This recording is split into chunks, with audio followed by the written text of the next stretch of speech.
Body straight করে বসবো, সবাই উত্তর দিতে পারিস, ঠিক আছে? চলো বলো, আমি যে নাচের স্কুলে, সরি আমি শিখি না, তোরা শিখিস। তোমরা যে নাচের স্কুলে নাচ শেখো সেই স্কুলের কি নাম? Ankita dance academy. বড়গুলো বাদ দে, ছোটগুলো বল। এইখানে এই চত্বরে দাঁড়া আছিস, বল। শ্রীজা বল, ঈশিতা, আমাদের অঙ্কিতা, তোরা বল নাচের স্কুলের কি নাম? স্পিকার বের করে না? নাচের স্কুলের কি নাম? Ankita dance academy. তাহলে নাচের স্কুলের যদি জিজ্ঞাসা করে কি নাম, কি বলবি? Ankita dance academy. আচ্ছা সবাই বল, তোরা কি নাচ শিখিস? ভারতনাট্যম। ঠিক আছে, নাচের শুরুতে ও শেষে আমরা কি করি? ভূমি প্রণাম। আচ্ছা একটা ডেমনস্ট্রেশন দেখাচ্ছি পরীক্ষার হলে, প্রত্যেকদিন বলি, আজকেও বলছি, যতদিন পরীক্ষা না হবে ততদিন বলতে থাকবো। পরীক্ষার হলে ঢুকে কিভাবে ঢুকতে হয় প্রথমে? আচ্ছা দুষ্টু করে দেখাবে, ও দুষ্টু ধর ওইখান থেকে তুই ঢুকবি, ঠিক আছে? এইখানে মিডিলে আসবি, হ্যাঁ যা ঢোক, ওখান থেকে যা বাইরে যা। পরীক্ষার হলে প্রথমে কোমরে হাত দিয়ে ঢোকার সময়তে, তাই তো? কোমরে হাত দিয়ে ডান পা সামনে পড়বে প্রথমে। কোন পা? ডান পা। আমরা যেই হাতে খাই, কোন হাতে খাই আমরা?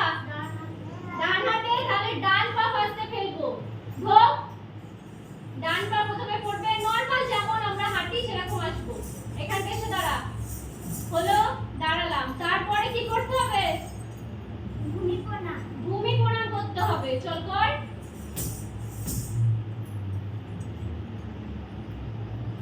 আচ্ছা ও কি ভুল করলো? কে বলতে পারবে ও কি ভুল করলো? হ্যাঁ আমি বারবার বলেছি সবাইকে যে ভূমি প্রণাম আর হাতের মুদ্রা এই ক্ষেত্রে কখনো হাপে বসে করবো না। বাদ বাকি তাল না যা যা আছে সেই ক্ষেত্রে হাপে বসে করবো, একদম বডি স্ট্রেট হবে, সোজা। চলো 1 2 3 4 5 6 7 8 9 10 হলো। হয়ে যাওয়ার পর তারপরে কি করব? আবার কোমরে হাত দিয়ে স্ট্রেট দাঁড়াবো, ঠিক আছে? আচ্ছা ভূমি প্রণাম করলাম, এবার আমি তো ভূমি প্রণাম করলাম, স্টেজকে প্রণাম করলাম, আমার আশেপাশে যারা সহ নৃত্যশিল্পী আছে তাদেরকে প্রণাম করলাম। এবার যিনি পরীক্ষক, যিনি আমাদের পরীক্ষা নিতে আসছে, তাকে কেমন করব? তাকে কি পায়ে হাত দিয়ে প্রণাম করতে যাব? যাব না তো? তাহলে তাকে কি করব? এইভাবে হাত জোড় করে ভূমি প্রণাম করলাম। 1 2 3 4 5 6 7 8 9 10 হয়ে গেল। তারপরে এই হাত এরকম কর। চলো এইভাবে স্যারের বা ম্যাডাম যিনি থাকবে তাকে প্রণাম করব, প্রণাম করে কোমরে হাত দেব। আচ্ছা হয়ে গেল। তারপর হয়তো আমাকে নাচ ধরলো, কি মুদ্রা ধরলো, কি তাল ধরলো, যেটা হোক হলো। হয়ে যাওয়ার পর যখন আমাকে কোশ্চেন জিজ্ঞাসা করবে, ধর আমি তো চিল্লে কথা বলছি, এখানে সবাই এখন চুপ আছে তার জন্য কথা শোনা যাচ্ছে। এবার যখন পরীক্ষার হলের বাইরে প্রচুর ছেলে মেয়ে রয়েছে, কেউ চিপস খাওয়ার জন্য কাঁদছে, কার জ্বর পেয়েছে, কার কাশি পেয়েছে, কেউ চেঁচাচ্ছে, কেউ রিলস বানাচ্ছে, এগুলো তো হয়তো করে তো সবাই। তখন আমি যদি কোনো কোশ্চেন শুনতে না পাই, আমার হয়তো কান অবধি কোশ্চেনটা গেল না, স্যার ম্যাম যেটা আমাকে বললো সেটা আমি শুনতে পেলাম না, তাহলে আমি কি করব? কথাটা কি এড়িয়ে যাব? কি করতে হবে তখন? যদি আমি কোনো কোশ্চেন আনসার দিতে না শুনতে পাই, যদি না পারি, তাকে 10 বার জিজ্ঞাসা করার দরকার নেই। আমি যে কোশ্চেনের আনসারটা জানি না, স্যার আরেকবার বলুন, স্যার তোকে 10 বার বললেও তো তুই পারবি না, তো তাকে কিন্তু তখন বারবার জিজ্ঞাসা করব না। কিন্তু কোনো কোশ্চেন যদি আমি যদি শুনতে না পারি বা আমি বুঝতে না পারি, তাহলে স্যারকে বলবো স্যার আরেকবার বলুন। কি বলবো?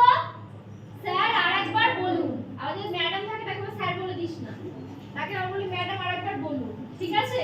এবার কোনো কোশ্চেনের আনসার হয়তো এরকম হলো যে আমি জানি না, কিন্তু আমরা একটু করি না এরকম ঢং করি, ভাবি, এখানে ভাবছি ওখানে ভাবছি, কি হবে, মাথা চলকাচ্ছি, এমন দেখাচ্ছি যে একদম এক্ষুনি মানে ঝরঝর করে বেরিয়ে যাবে, কিন্তু এটা তো নয়, তাই তো?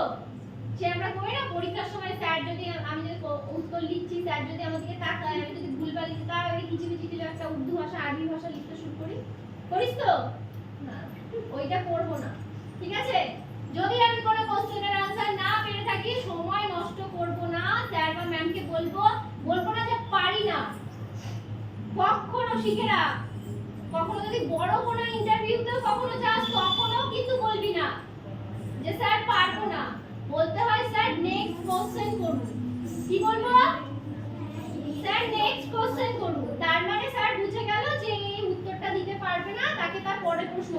তার জন্য কিন্তু বেশি নাম্বার কাটে না। যতটা ভাবছি, এখানে মাথা চলকাচ্ছি, এখানে ভাবছি, ওর দিকে তাকাচ্ছি, মায়ের দিকে তাকাচ্ছি, আমার দিকে তাকাচ্ছি, এগুলো কিন্তু করবো না একদম। মনে থাকবে সবাই? এটা যেন খেয়াল থাকে। বারবার ভাবার মতন অ্যাক্টিং করলাম আর ভাবলাম যে আমাকে বেশি নাম্বার দেবে হয়তো, বা স্যার ভাবছে যে আমি জানছি, এটা কিন্তু হয় না। ঠিক আছে? আচ্ছা, যখন আমি হাতের মুদ্রা করছি, আমাকে হয়তো বললো মুষ্টি কোণটা করে দেখাও, বলতে পারে তো মুষ্টি কোণটা? এবার আমি হয়তো প্রথমেই মুষ্টি করতে পারছি না, কিন্তু আমি যদি প্রথম থেকে পতাকা, ত্রিপতাকা, অর্ধপতাকা করতে করতে যাই, তাহলে হয়তো আমি পারবো। সেক্ষেত্রে কিন্তু সেটা করব। আমার যদি মনে হয় যে আমার মুষ্টিটা এখনই মনে পড়ছে না, কিন্তু পতাকা, ত্রিপতাকা করলে করতে পারবো, তখন আমি পতাকা, ত্রিপতাকা, অর্ধপতাকা, কর্তরি মুখা, ময়ূরা শুরু করব। ওরা মুষ্টি অবধি যাবে, যেখানে মুষ্টি হবে সেখানে গিয়ে থেমে যাবে। তার জন্য কিন্তু কোনো মার্কস কাটা যায় না। কিন্তু ভুলভাল একটা দেখিয়ে দিলাম ওর মতন একটা কিছু, সেটা হবে না। আর এই যে এখানে বারবার বলি হাফে বসতে, পরীক্ষার হলে কিন্তু কেউ বলবে না, আমি তো বলবোই না, স্যার ম্যাডামও বলবে না, ঘ্যাঁচা করে নাম্বারটা কেটে দেবে। হাফে প্রত্যেকে বসবি। ভারতনাট্যম নাচ যখন শিখছিস, হাফে যেন তো প্রপার বসা হয়, পাটা যেন ভি থাকে। হাফে কেমন করে বসবো দুষ্টু করে দেখা, ওরকম ওরকম ভি কর, আর একটু পাটা ভি হবে। হ্যাঁ চল, স্ট্রেট বডি স্ট্রেট কর, হয়েছে? চলো, এই চেস্টটা আমাদের সামনের দিকে থাকে, পেটটা আমাদের ভেতরের দিকে থাকে।